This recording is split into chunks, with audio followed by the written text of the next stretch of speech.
அனைவருக்கும் வணக்கம். Sri Lakshmi Devi real estate Udumalai. இப்போது நீங்கள் பார்த்துட்ருக்கிற பூமி எங்கே அமைஞ்சிருக்கு அப்படின்னு பார்த்தீங்கன்னா, கொழுமம் அருகில் இந்த பூமி வந்து அமைஞ்சிருக்குங்க. இந்த பூமியினுடைய மொத்த பரப்பளவு எவ்வளவு அப்படின்னு பார்த்தீங்கன்னா, மொத்தம் 3 ஏக்கர் 50 சென்ட், 3 ஏக்கருங்க. இந்த பூமியில் வந்து என்னென்ன ஃபெசிலிட்டிஸ் இருக்குதுன்னு பார்த்தீங்கன்னா, 2 போர் மற்றும் ஒரு கூட்டுக்கிணறு அவைலபிள் இருக்குங்க. மேலும் இந்த பூமியில் வந்து ஒரு தனி வீடு ஒன்று லைவில் இருக்குது. வீடுனா வந்து நார்மல் வீடு கிடையாதுங்க, நல்லா பக்காவாக ரெடி பண்ணி வச்சுருக்காங்க. இன்க்ளூடிங் ஏசியோடு இருக்குதுங்க.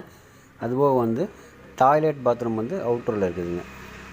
இந்த பூமி வந்து கட் ரோடு பேஸில் அமைஞ்சிருக்குங்க. ஸோ அதனால் வந்து உங்களுக்கு வந்து டிரான்ஸ்போர்ட்டுக்கு எந்த ஒரு ப்ராப்ளம் இருக்காது. இதனுடைய விலை அப்படின்னு பார்த்தீங்கன்னா, ஒரு ஏக்கர் வந்து 32 லட்ச ரூபா தாங்க சொல்கிறாங்க. மேலும் இந்த பூமியை பற்றிய தகவல்களுக்கு என்னுடைய அலைபேசி எண்களை தொடர்பு கொள்ளலாம். நன்றி.